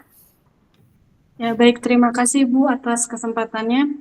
Kebetulan di sini saya sebagai guru kelas 6 ya Bu ya, pernah mengalami atau menyelesaikan lah, alhamdulillah bisa terselesaikan masalah seperti Bu Wiwi, cuman untuk di kelas saya itu anaknya nggak pernah mau mengerjakan PR Bu. Tapi saya tahu anak ini bisa. Yang pertama saya lakukan yaitu saya melakukan pendekatan sama seperti yang tadi ibu-ibu sudah sampaikan. Yang pertama saya melakukan pendekatan terhadap anak tersebut. Terus yang kedua kalinya setelah ada pendekatan kok masih seperti itu, saya melakukan koordinasi dengan orang tuanya Bu. 2 kali atau 3 kali saya panggil orang tuanya ke sekolah, saya tanyakan ya mengenai anaknya, saya sampaikan seperti apa situasi anaknya ini. Alhamdulillah Bu, setelah semuanya terselesaikan, anak ini sekarang menjadi nilai tertinggi Bu setelah ujian sekolah kemarin. Padahal tadinya sama sekali yang nggak pernah ngerjain PR di kelas, ya udah tugas itu kalau misal sayanya lagi belum ngerjain ya dia ngerjain. Tapi kalau sayanya lagi banyak kan Bu, murid saya 38 siswa, ya dia terlewati ya dia nggak akan ngumpul gitu. Tapi alhamdulillah perubahannya sekarang signifikan sih Bu, alhamdulillah. Oke, baik. Terima kasih Bu Ratna. Oke, terima kasih berbaginya ya Bapak Ibu. Jadi Bu Wiwi, kalau hanya ada satu siswa di antara satu kelas gitu ya, atau tidak sampai setengah kelas yang seperti anak ini gitu, artinya pembelajaran Ibu bukan berarti gagal gitu ya. Nah, kayak kita sama seperti saat kita menanam sesuatu gitu ya, nggak mungkin semuanya tumbuh sesuai harapan kita gitu ya, karena setiap anak itu punya proses tumbuh dan kembangnya gitu ya. Tugas kita adalah menuntun bahwa tadi disampaikan bahwa anak tuh punya kodrat alamnya gitu ya, dia punya sifat bawaan gitu, punya artinya punya karakteristik lingkungan yang membentuknya gitu ya. Nah, tugas kita kan hanya menebalkan garis-garis halus tersebut dan dengan berbagai cara perlahan menghilangkan hal-hal yang negatif sebenarnya gitu ya. Nah, tugas kita adalah menuntun segala kodrat yang dimiliki anak untuk mereka bisa mencapai keselamatan dan juga kebahagiaan setinggi-tingginya baik sebagai individu maupun anggota masyarakat gitu ya. Itu dari makna kata menuntun tadi. Nah, kalau terkait konteksnya masalah Bu Wiwi gitu, ada banyak hal yang bisa kita lakukan ya, seperti yang tadi beberapa teman-teman sampaikan gitu ya. Itulah pentingnya kita memetakan anak atau asesmen diagnostik gitu ya di awal pembelajaran. Kita lihat dulu nih apa yang terjadi dengan anak ini, gaya belajar seperti apa yang dimiliki anak ini, minat belajarnya seperti apa, agar kita bisa mengakomodir hal-hal yang dimiliki murid kita tersebut. Kan sudah kita petakan, oh anak ini yang anaknya memang kinestetik, hobinya bergerak gitu ya. Kita petakan, oh ada anak yang hobinya audiovisual gitu, dia harus dengar dan harus melihat gitu ya. Itu juga sudah kita petakan. Atau mungkin ada yang visual saja, senangnya ngeliat aja, tapi nggak senang dengar, nggak senang ngomong gitu ya. Itu juga sudah terpetakan. Nah, dengan kita mengasesmen ini, mendiagnosis anak didik kita ini, kita bisa memberikan pembelajaran berdiferensiasi ya, yang sesuai dengan gaya belajar, minat belajar anak gitu ya, dengan berkolaborasi bersama orang tua gitu ya. Kita panggil orang tuanya, kita ajak berdiskusi, karena kemajuan dari pembelajaran dari anak tersebut itu adalah tanggung jawab bersama antara sekolah dan juga orang tua. Itu ya, Bu Wiwi ya. Jadi jangan merasa gagal karena biasanya kadang ada anak-anak itu yang berkembang sudah nanti di kelas tinggi. Ada yang nanti justru misalnya setelah tamat SD baru dia dimasuk SMP dia mulai berkembang gitu ya. Jadi yang penting tugas kita adalah bagaimana kita mengemas pembelajaran yang bisa mengakomodir semua kebutuhan siswa kita gitu ya. Oke, baik Bapak dan Ibu, tidak terasa nih sudah cukup panjang diskusi kita gitu ya untuk modul 1.1 ini. Boleh kita berefleksi Bapak dan Ibu, di kolom chat sudah saya kirimkan link Mentimeter ya untuk Bapak dan Ibu isi. Menurut Bapak dan Ibu, apa insight baru nih, pembelajaran baru yang Bapak Ibu dapatkan setelah Bapak dan Ibu mengakses mulai dari diri, eksplorasi konsep, dan hari ini kita berdiskusi di forum diskusi ini. Adakah pandangan baru atau pemikiran baru atau hal baru yang Bapak Ibu dapatkan yang nantinya bisa Bapak Ibu gunakan setelah Bapak dan Ibu mempelajari modul ini? Silakan linknya bisa Bapak Ibu akses. Apakah aman untuk dibuka?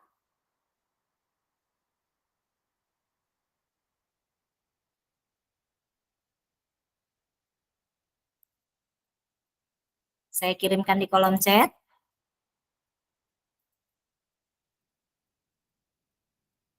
Bisa Bapak Ibu?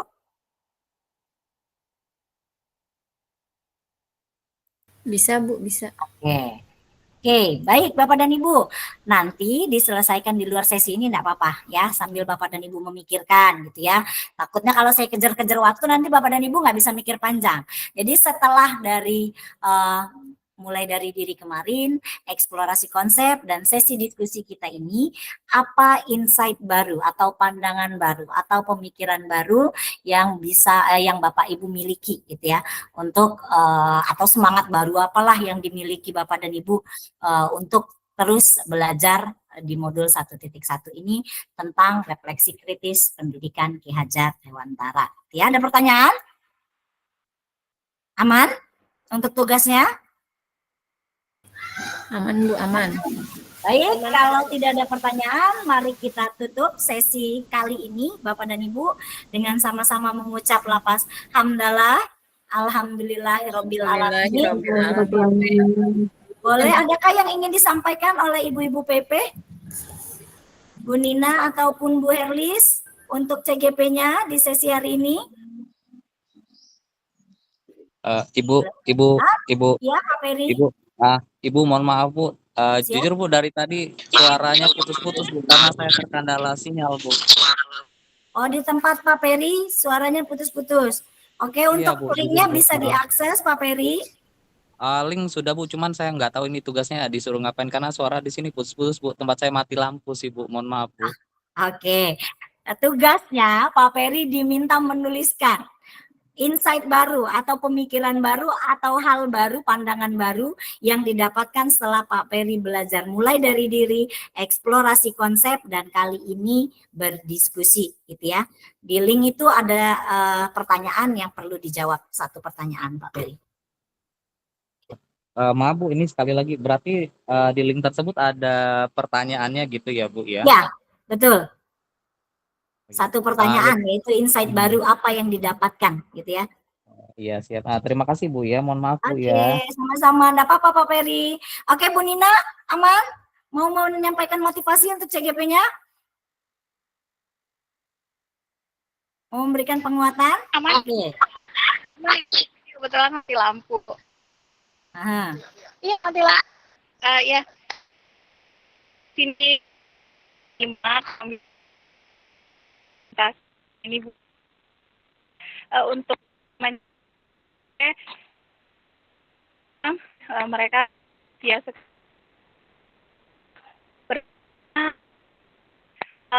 apapun yang mereka belum paham, mereka komunikasikan, apapun ada kendala pun mereka komunikasikan gitu. Jadi sangat luar biasa untuk CGP saya, Bapak Ibu. Mudah-mudahan terus semangat, Bu, luar biasa. Jangan pernah untuk malu bertanya karena nanti akan sesat di jalan. Mungkin itu motivasi dari saya, Ibu. Oke, Terima terima kasih. kasih Ibu Nina. Luar biasa motivasinya. Jangan malu bertanya, nanti sesat di jalan gitu ya. Oke, Bu Herlis, silakan. Ada yang mau disampaikan? Bu Herlis ini biasa dipanggil Bu Novi sepertinya ya. Bu Herlis, apakah aman? Oke, sepertinya Bu Herlis sedang di kegiatan. Oke, bising, enggak apa-apa. Oke, silakan Bu Herlis, boleh ketikan ya semangatnya untuk teman-teman. Nggak apa-apa Bu Herlis, boleh, aman. Jadi biar teman-teman CGP-nya punya semangat baru nih kalau PP-nya memberikan motivasi gitu ya. Oke, baik. Kita sambil nunggu ya, Bapak dan Ibu sambil nunggu apa yang ingin disampaikan oleh Bu Herlis. Terima kasih ya, saya sangat mengapresiasi Bapak dan Ibu gitu ya untuk sesi hari ini, luar biasa sekali gitu ya. Mudah-mudahan proses panjang 6 bulan ke depan bisa kita lalui dengan baik dan semoga semangat Bapak dan Ibu tetap terjaga gitu ya untuk terus mengikuti proses panjang ini karena kadangkala di tengah-tengah kadang kita pasti ada down-nya dengan bertumpuknya tugas ya. Mudah-mudahan dengan mengingat barang-barang yang tadi Bapak Ibu jadikan motivasi itu menjadi penguat untuk Bapak dan Ibu terus berproses dan berprogres di pendidikan guru penggerak ini. Oke, kemudian dari Bu Novi ya ada sampaian Bu Novi sangat mengapresiasi nih teman-teman CGP-nya luar biasa sekali untuk pengalamannya dalam mendalami materi 1.1 ini dan para PP tidak sabar menunggu Bapak dan Ibu di Lokakarya orientasi gitu ya. Terima kasih Bapak dan Ibu untuk sesi hari ini. Mari pasang senyum manis gitu ya. Kita akan ambil fotonya Bapak dan Ibu untuk laporan di sesi hari ini. Oke, boleh pakai gaya semangat, boleh dengan gayanya Bapak dan Ibu. Ya, 1, 2, 3. Oke, baik, terima kasih Bapak dan Ibu. Saya tutup kegiatan hari ini. Assalamualaikum warahmatullahi wabarakatuh. Sampai jumpa di Ruko. Waalaikumsalam warahmatullahi wabarakatuh, Ibu. Terima kasih, Terima kasih banyak, Bu. Selamat istirahat.